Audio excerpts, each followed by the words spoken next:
Olá, tudo bem com você? Está começando mais um Universiência, o primeiro programa brasileiro de TV aberta e internet, produzido por meio da colaboração entre TVs e universidades públicas nordestinas. Confira as pesquisas que vamos conhecer hoje. Uma excelente notícia! Pesquisadores da Universidade Estadual do Ceará estão produzindo uma vacina contra a Covid-19. Veja também, os cientistas da Universidade Federal de Pernambuco estão atentos às consequências do derramamento de óleo no litoral nordestino.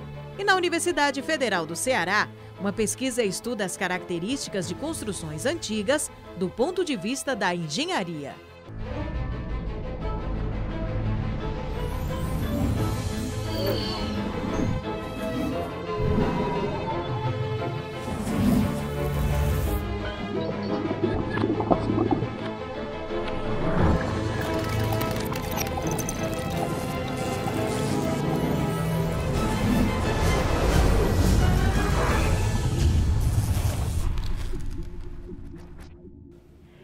E a gente começa o nosso Universiência de hoje com uma excelente notícia.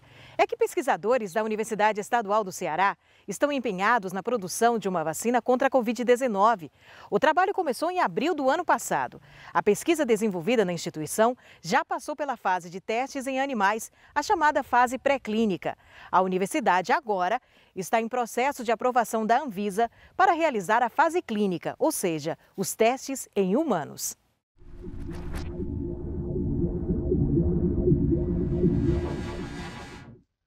A Universidade Estadual do Ceará desenvolve, desde abril de 2020, uma pesquisa para o desenvolvimento de uma vacina contra o novo coronavírus. Para isso, pesquisadores do Laboratório de Biotecnologia e Biologia Molecular criam a vacina 2H120 Defense. A proposta é de uma nova forma de uso de um coronavírus aviário atenuado. Trata-se de uma vacina animal, tá, que utiliza o coronavírus aviário, que provoca uma enfermidade que não é patológica, quer dizer, não causa doença para o ser humano. E nos seres humanos, estes produzem anticorpos contra ela. A pesquisa desenvolvida na UES já passou pela fase de testes em animais, a chamada fase pré-clínica. A universidade agora está em processo de aprovação da Anvisa para realizar a fase clínica, ou seja, os testes em humanos. Esse imunizante foi verificado, como já foi falado algumas outras vezes, que também teve a mesma ação em camundongo. Então essa ação no camundongo foi a fase, a gente chama de fase pré-clínica. Então a fase pré-clínica eu posso dizer que foi um sucesso. Tá? Então a gente agora fez o compilado de documentação, tá? E já encaminhamos para a Anvisa nos retornou com as pendências, a gente está resolvendo as pendências. Após a aprovação da Anvisa, a vacina desenvolvida pela UES entrará em fase clínica, dividida em 3 etapas. Na primeira, os testes serão realizados com aproximadamente 100 pessoas adultas de 18 a 60 anos, sem comorbidades. Na segunda, será a vez de pessoas acima de 60 anos com comorbidades. Sempre nessas duas fases a gente vai verificar a dosagem, concentração da vacina, via de aplicação. Tá? Eu estou falando de uma vacina que ela tem que ter sucesso, passando da fase 1 para a fase 2 e sempre pedindo autorização para a Anvisa. Na terceira e última etapa, os testes serão aplicados em milhares de pessoas com perfis diversificados. Com a possível conclusão da pesquisa, o país poderá contar com uma vacina cheia de diferenciais.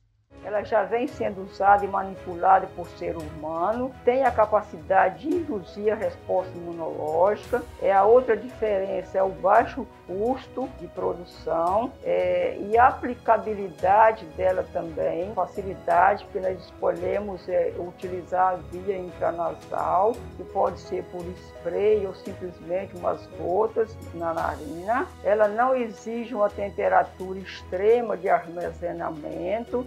Ela pode ser conduzida para qualquer interior distante, até na zona rural ela pode ser levada em isopor com gelo e ser aplicada. Então, a facilidade de aplicação dessa vacina facilita tudo o uso em humanos. Pesquisas como estas trazem esperança para o momento difícil que estamos vivendo. E daqui a pouco, pesquisadores de Pernambuco estão atentos às consequências do desastre ecológico nas praias do Nordeste com derramamento de óleo. Fique com a gente.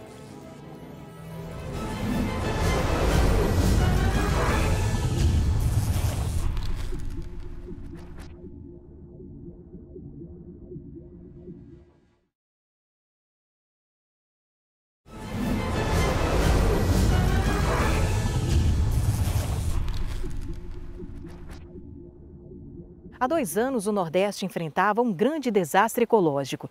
Suas lindas praias foram tomadas por 5.000 toneladas de óleo. Para além das autoridades responsáveis, o problema sempre esteve na mira da ciência. Foi a partir daí que pesquisadores da Universidade Federal de Pernambuco desenvolveram o SOS Mar. A intenção é levantar as consequências do acidente ecológico. O monitoramento é necessário para estabelecer as metas de recuperação dos ecossistemas atingidos.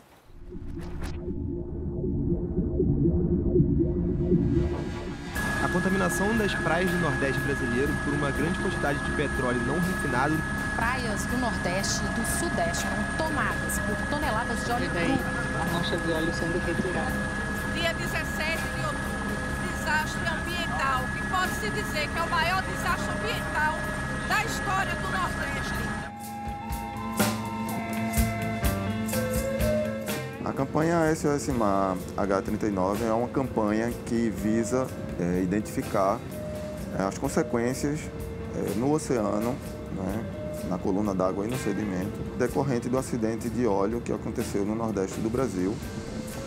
O navio encontra-se navegando no rumo 088 com velocidade de 7,5 nós, temperatura do ar 26,5 graus Celsius, temperatura da água do mar 27 graus Celsius, visibilidade no...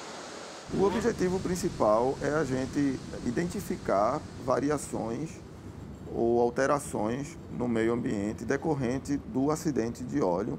O nosso objetivo aqui no navio é caracterizar o fundo marinho, a diversidade das macroalgas que tem no fundo da plataforma do Nordeste e comparar também com estudos pretéritos para a gente saber os impactos, possíveis impactos do óleo na distribuição e diversidade das macroalgas. A importância, na verdade, dessa expedição é não só a gente avaliar a quantidade de óleo que é encontrado nesses animais, mas também a caracterização ou mapeamento, né, o que a gente pode chamar também, das espécies que estão sendo coletadas no sedimento. A gente primeiro precisa identificar, saber quais são as espécies que ocorrem ali, tanto da macro quanto da mega, a meiofauna, enfim. E aí depois a gente pode dizer aquelas espécies ocorriam ali e hoje elas não ocorrem mais. Essa questão da região tropical, ela é extremamente importante quando a gente fala de um derrame de óleo. Isso atinge a biota de uma forma sem precedente, porque nas regiões tropicais o equilíbrio entre as comunidades é muito sensível, sutil, uma vez que a gente tem na região tropical uma alta diversidade de organismos distintos, mas de uma abundância pequena entre eles, o que faz com que esses ecossistemas sejam muito sensíveis à alteração de um elemento dentro desse ecossistema. O óleo ele encontra-se fragmentado dos nossos ambientes marinhos. Ele está na mesma faixa de tamanho do alimento do zooplâncton. Nós já temos registros de animais oleados com um aparelho bucal, né, com vestígios desse óleo. Um impacto como esse compromete diretamente os estoques desses grupos e, consequentemente, isso vai afetar a sustentabilidade da pesca nas áreas contaminadas.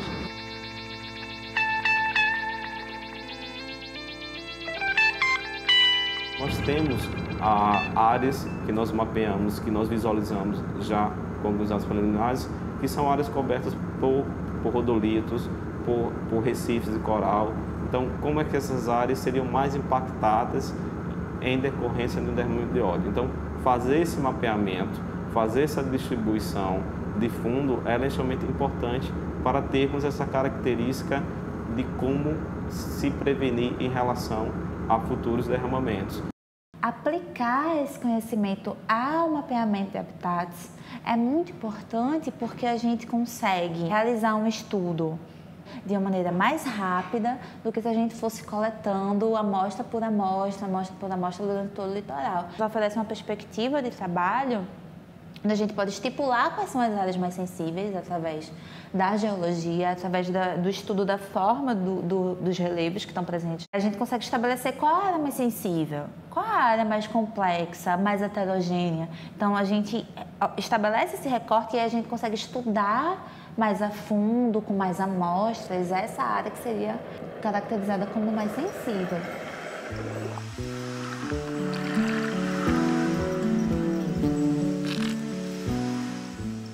O navio de pesquisa hidroceanográfica Vital de Oliveira é um dos 10 mais modernos do mundo e é o navio de pesquisa mais moderno do Hemisfério Sul, comparado a outras plataformas de países de primeiro mundo no Hemisfério Norte.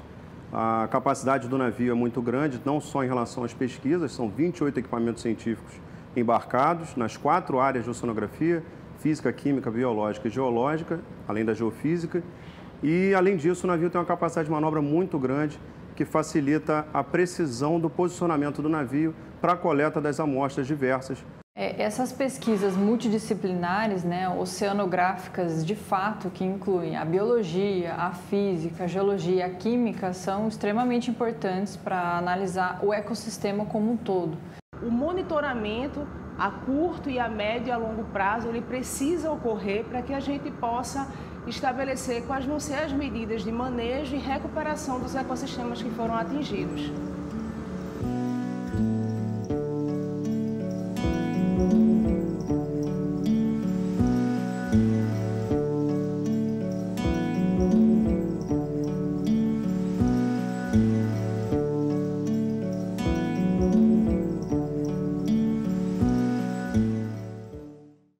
Um estudo interessante mostrando a importância da parceria entre comunidade e cientistas. E agora a gente muda de assunto para falar sobre os desafios da pesquisa nesses tempos de pandemia. Professores e alunos precisam se reinventar para que a pesquisa possa continuar. Na Universidade Estadual do Sudoeste da Bahia, por exemplo, muitos projetos precisaram ser suspensos. Mas os cientistas têm se esforçado para levar adiante importantes estudos.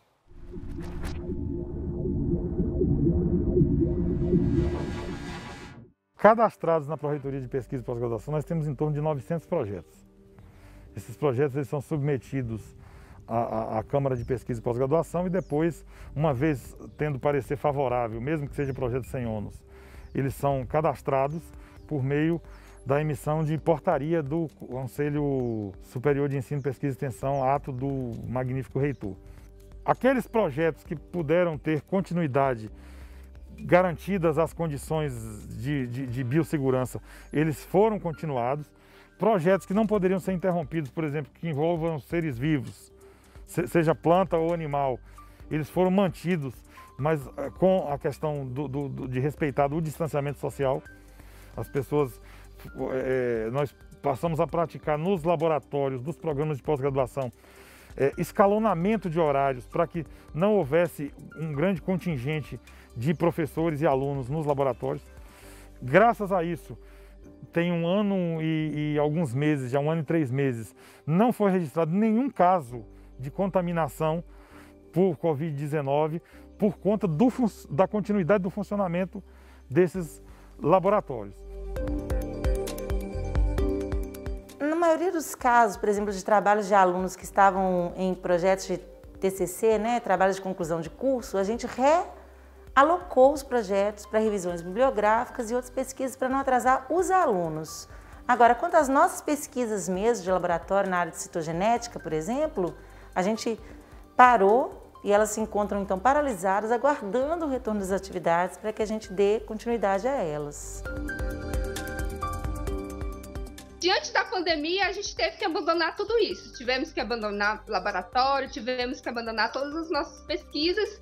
A gente buscou como estratégia as mídias sociais, os meios tecnológicos, computador, celular. Então, a gente teve que mudar de pesquisas práticas que exigiam laboratório, exigiam métodos, né, fórmulas, equipamentos, microscópio, tudo isso. Então, a gente teve que abandonar esse método que a gente vinha desenvolvendo, que a universidade desenvolve há muitos anos para obter os resultados, e a gente teve que buscar outros meios. Esses outros meios seriam resultados digitais. A pandemia trouxe um grande prejuízo financeiro também para as instituições. Então, é da gente esperar que não haja a verba que teríamos inicialmente para o andamento desses projetos. Sem contar a formação dos nossos próprios alunos, né? Já que a pesquisa na academia ela tem essa importância formativa e esses alunos estão ficando aí com esse gap, com essa falta de atividades. O Brasil, ele até 2014, ele vinha numa crescente do investimento público em ciência, tecnologia e inovação. Nós já chegamos a ter algo em torno de 14 bilhões de reais no orçamento das 3 principais agências brasileiras, a CAPES, o CNPq e a FINEP. Esse recurso hoje ele não ultrapassa a casa dos 6 bilhões. Então nós caímos, passaram-se 7 anos, decresceu-se aproximadamente 50% do montante que existia lá em 2014. Então o parque tecnológico dentro das instituições, ele já vinha com certa dificuldade de manutenção, dificuldade para adquirir equipamentos mais modernos, dificuldade para manter os equipamentos que porventura passam por problemas de desgaste natural mesmo. Você não tem como consertar esses equipamentos. Então isso criou uma dificuldade. E aí quando vem a necessidade da ciência brasileira dar uma resposta para momentos como esse que nós estamos atravessando, isso se torna tudo muito mais complicado. Uma das estratégias que nós buscamos foi de projetos de extensão envolvendo mídias sociais como Instagram e Facebook, Rádio ESB. Então eu tenho um projeto que cresceu muito, que é o Evolução para Todos, que hoje conta com uma equipe de 28 pessoas e que traz mesas redondas mensais, áudios na Rádio ESB semanalmente, às terças-feiras, no meio-dia, e também com várias publicações no Instagram. Integrante do projeto de extensão Evolução para Todos, que tem como objetivo aproximar o conhecimento evolutivo do cotidiano das pessoas. Durante a pandemia, eu e minha orientadora, mais com um colega, a gente ainda conseguiu, né, submeter um artigo para uma revista. Estamos aguardando ainda, né, o resultado, mas submetemos um artigo, submetemos um resumo. Esse resumo já foi aceito no Congresso. Então, é sim possível. Claro que tem toda a dificuldade, né? Hoje a gente está dentro de casa, a gente tem, né, nossa vida pessoal, nossa vida profissional, nossa vida acadêmica, tudo junto. Então, às vezes, é muito difícil a gente criar barreiras para separar isso. Dentro do que era possível ser feito para manutenção mínima do funcionamento dos projetos, a gestão da universidade trabalhou para que isso fosse garantido. Nós temos o comitê emergencial, que foi montado pelo Consul, que sempre que provocado, ele delibera pela autorização ou não do funcionamento de determinados projetos, e quando isso envolve ser vivo, sempre o comitê tem autorizado. Com força de vontade, né, com criatividade, a gente vai conseguindo burlar esses sistemas e conseguindo produzir conhecimento, sim, durante a pandemia.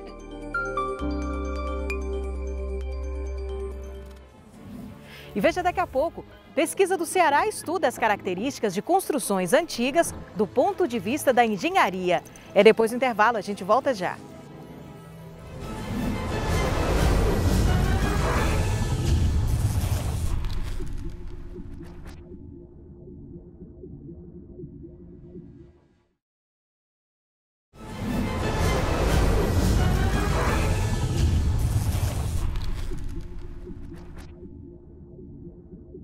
Para além da beleza, o estilo antigo e outros detalhes nos saltam à vista.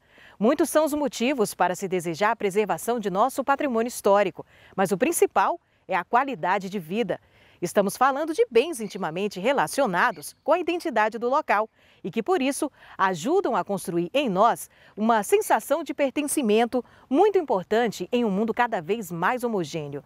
Na Universidade Federal do Ceará, um laboratório pesquisa as características de construções antigas do ponto de vista da engenharia.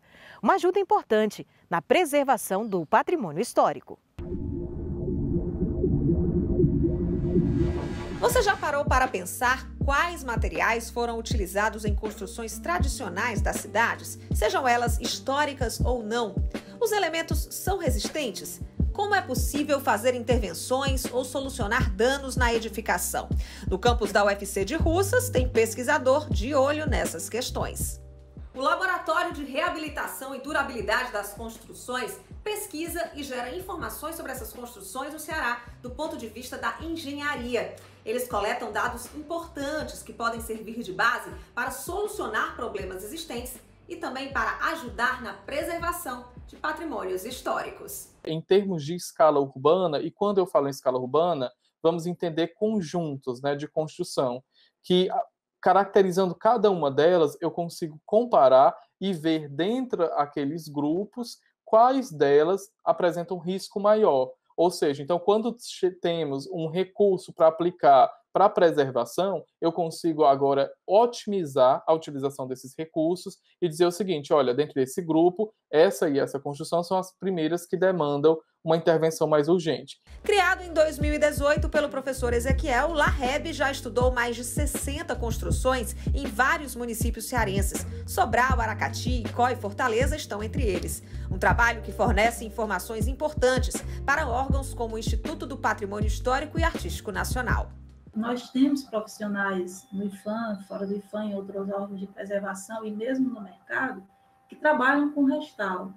Mas, às vezes, alguns aspectos tecnológicos de conhecimento aprofundado dos materiais nos faltam, aqui exatamente no Ceará. Então, eu acho que a novidade que o laboratório traz é essa, é você ter um aprofundamento desse conhecimento. Atualmente, mais de 30 pesquisadores de diversas áreas fazem parte do laboratório. O Lucas cursa o 7º semestre de Engenharia Civil no campus de Russas e está pesquisando mecanismos de permeabilidade de água em construções históricas de Aracati. Depois de verificar com simulações numéricas como os materiais reagiriam a mudanças de temperatura e umidade, ele já se prepara para a próxima etapa da pesquisa. Essas medições agora que iremos iniciar em laboratório, a metodologia que vamos empregar agora foi a construção de alguns painéis bem semelhantes às alvenarias das construções de Aracati, e a partir deles iremos fazer, meio que forçar a ascensão da água nesses painéis, construindo tanques de água em sua base, e ficar medindo através da termografia o quanto de água que ascende. A partir daí, tentar identificar quais materiais meio que facilitam a ascensão, quais dificultam. Outro aspecto que o grupo consegue verificar é a evolução das construções no Ceará ao longo do tempo. Na graduação em Engenharia Civil, Thales estudou blocos de alvenaria dos séculos 18, 19 e 20, utilizando ondas ultrassônicas. Nós utilizamos as ondas ultrassônicas para poder tentar verificar alguma correlação com a resistência desses blocos. Observou-se uma evolução do aumento da resistência, tá? A gente comparando com blocos do século XVIII, por exemplo, os dos séculos de agora eles têm uma resistência bem maior, uma consistência, uma menor quantidade de vazios, o que também melhora a resistência dos blocos. Além dessas contribuições, a formação de mão de obra qualificada é um importante legado do laboratório. Nós hoje, temos alunos de mestrado, de doutorado, de graduação trabalhando no laboratório, gerando informações sobre esse patrimônio e se apropriando desses conhecimentos, né? Se nós voltarmos um pouco, antes do laboratório de materiais de construção, nós tínhamos um número muito restrito de profissionais com capacidades para trabalhar dentro do patrimônio histórico, né? E hoje você vê que ele tem sido uma escola, né, de formação de profissionais e, portanto, talvez uma das maiores contribuições que o laboratório, né, de reabilitação e durabilidade das construções tem dado para a sociedade. E o papel do Universiência é esse, levar até você o trabalho desses pesquisadores que tanto contribuem para o nosso bem-estar. Bom, por hoje é só. Mas na próxima semana, eu e você temos um novo encontro marcado para continuar conhecendo as pesquisas do Nordeste brasileiro. Muito obrigada pela companhia e até lá!